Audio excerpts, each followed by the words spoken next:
पर है कि गिरूंगा, लड़खड़ा जाऊंगा, लेकिन पैर से नहीं चल पाऊंगा, तो घसील के चलूंगा, लेकिन चलूंगा प्रभु की तरफ ही।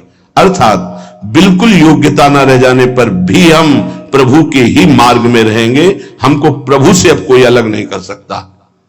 ये निश्चय करो, इसमें बहुत बड़ी सामर्थ्य है। यदि हम परमार्थ को स्वीकार किया है, चाहे गृहस्थ में हो चाहे विरक्त में हो, अब चाहे हमारे शरीर को काट दिया जाए तो भी अंतिम समय हम राधा ही बोलेंगे। हमारे जीवन का उद्देश्य प्रभु ही है। श्रीधाम वृंदावन के वास की निष्ठा का परिचय दे रहे हैं ध्रुवदास जी। खंड खंड होए जाए तन, अंग अंग सत टूक, वृंदावन नहीं छाड़ियो, छाड़ी वो है बड़ी चूक।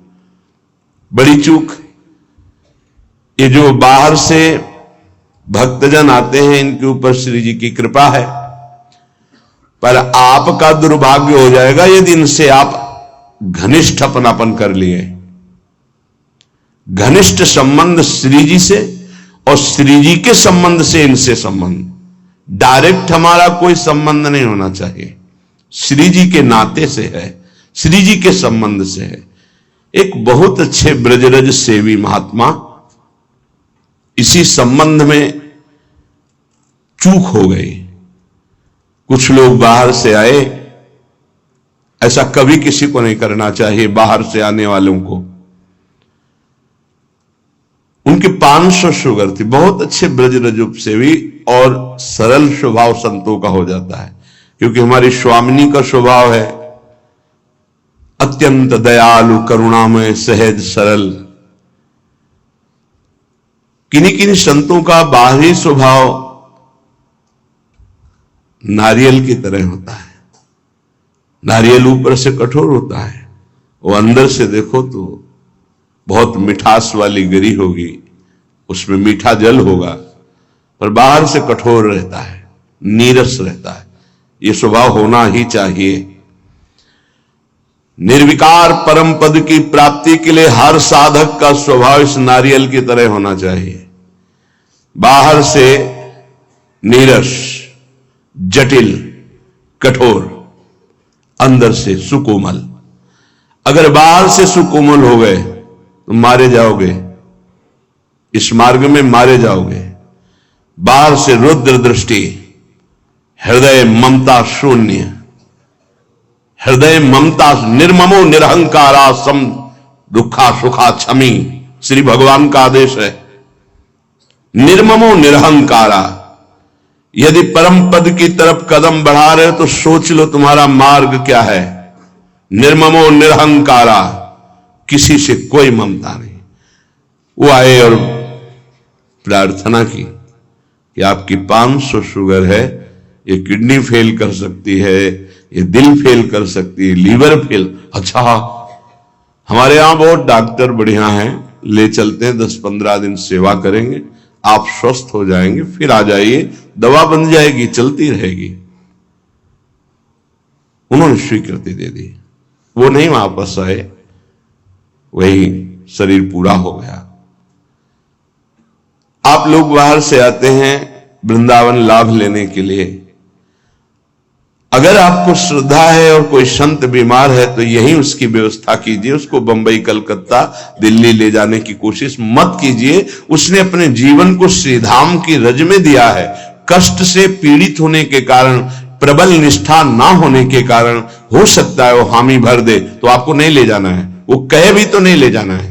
नहीं महाराज, हम यही व्यवस्था करेंगे आपकी, तब तो आपकी सेवा मानी गई। आप उनको धाम छोड़वा दिए तो कौन सी अमरौती पिला देंगे आप? क्या मृत्यु पर विजय आप दिला सकते हैं क्या? श्रीधाम वृंदावन दिला देगा। हां, यह है कि रजोपसेवी प्रियालाल के चरणारविंद के कहीं भी शरीर छूड़े, वो तो प्रिया प्रीतम में स्थित है। पर वो लाभ जो हम लोग याचना करते हैं कि जय श्री भट्ट धूल धूसर तन यह आशा और धार, कुछ विशेषता है, पक्का मानिया। इस रज में शरीर छोड़ने की कुछ विशेषता है, मान लोगे तो जान जाओगे। तभी कह रहे खंड खंड होए जाए तन, अंग अंग सत टूक, वृंदावन नहीं छाड़ियो, छाड़िबो है बड़ी चूक। यहां कह रहे हैं छिद्देत खडसा इदम यदि में शरीरम घोरा विपद विततयो यदि वा पतंती, यदि धार वाले अस्त्र से भी मेरा शरीर काटा जाए तो मैं वृंदावन का कभी त्याग नहीं कर सकता कि भाई वृंदावन में तो बहुत दुख मिल रहा है, अब तो चलते हैं यहां से। शपथ पूर्वक इसीलिए कहा है कि अगर शपथ पूर्वक नहीं रहोगे तो बड़ी विचित्र दशा है। हमारा धाम और धामी श्यामा श्याम बड़े कृपालु हैं, यदि आप जाना चाहते हो रोकेंगे नहीं, और नहीं जाना चाहते हो तो कभी जाना नहीं पड़ेगा, किसी भी कार्य के लिए नहीं जाना पड़ेगा।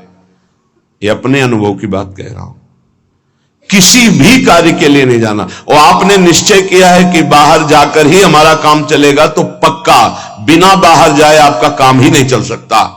और आपने निश्चय किया है कि श्रीधाम वृंदावन नहीं छोड़ूंगा चाहे मर जाऊं, तो हर व्यवस्था जो तुम बाहर से नहीं कर सकते घर बैठे हो जाएगी, क्योंकि स्वामी जी के चरणों में स्वयं अनंत लोकों की सिद्धियां लुटती रहती है।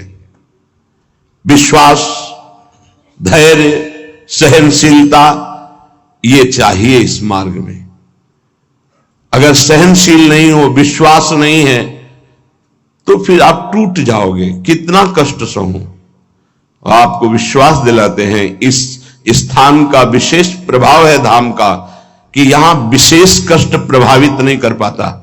कलह कलेश न व्यापय ईठा इठौर विश्व ते न्यारी।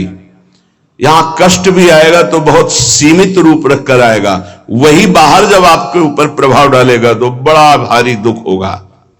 प्रारब्ध भी आएगा तो शासित होकर आएगा प्रियाजू से, वो स्वतंत्र रूप से आक्रमण नहीं कर पाएगा, बाहर स्वतंत्र रूप से आक्रमण कर देगा। यदि घोर घोर विपत्तियां आकर हमको घेर ले तो भी हम वृंदावन नहीं छोड़ेंगे। ये शपथ पूर्वक रहना चाहिए।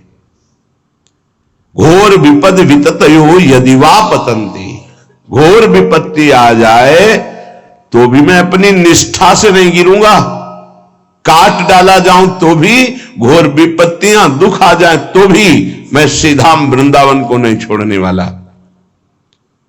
हा हंत हंत न तथापि भूयाद वृंदावनादितर तुच्छ पदे पिपाशा।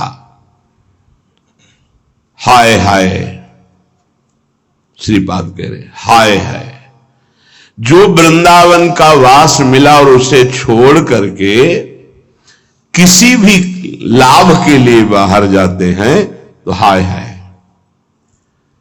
हरिराम व्यास जी ने एक पद में लिखा है, इतनी बड़ी कृपा हो गई और इसके बाद भी तुम वृंदावन का आश्रय वास का प्रभाव न जानने के कारण अन्य आश्रय लेते हो, अन्य सहारा लेते हो और यहां छोड़कर जाते हो, तो मानो अपने सर पर पादुका चला रहे हो। अच्छा, स्वयं पतित पत्रकाण्यमृतवत् सुधा भक्षयन्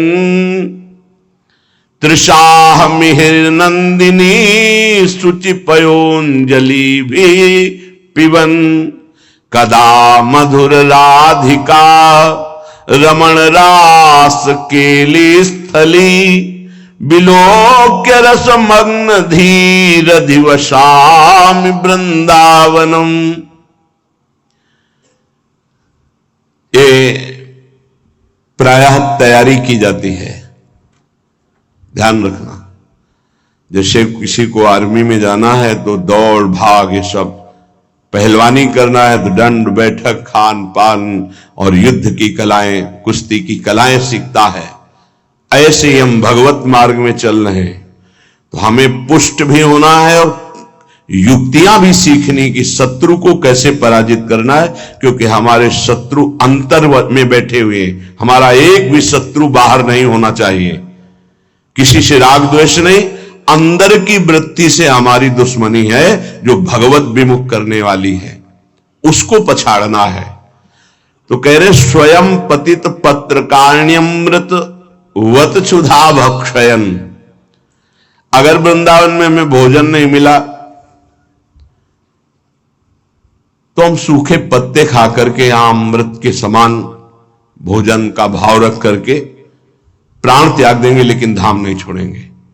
सूखे पत्ते खा के कि मानो मैं अमृत पा रहा हूं, ऐसी भावना से, पर हम वृंदावन नहीं छोड़ सकते हैं। ये अपने लोगों ने अभ्यास किया, जानबूझ के अभ्यास किया है। ऐसी वृत्ति धारण की गई कि अगर हमको भोजन न मिले तो कई दिन तक हम भूखे रह सकते हैं और हमारे भजन में विक्षेप नहीं पड़ना चाहिए, और उसका अभ्यास पूरे जीवन चलाया गया। जब तक हम साधन पक्ष में हैं तब तक अभ्यास पूरा दृढ़ कर लेना चाहिए कि अगर हमें 4-5 दिन भोजन ना मिले तो हम भजन में विक्षेप ना पड़े, ऐसा अभ्यास कर लें।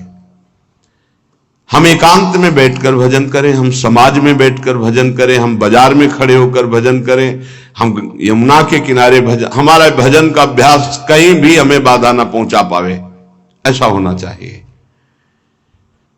हमारी निष्ठा कितनी है, जरा विचार करके देखो कितनी है। तृषा मिहिर नंदिनी सुच पयोंजलि भी पिवन, अगर प्यास लगेगी तो उसे जल से बुझा देंगे। गंगा जल में बड़ी सामर्थ्य रही है, अब आगे अब का तो हमें पता नहीं,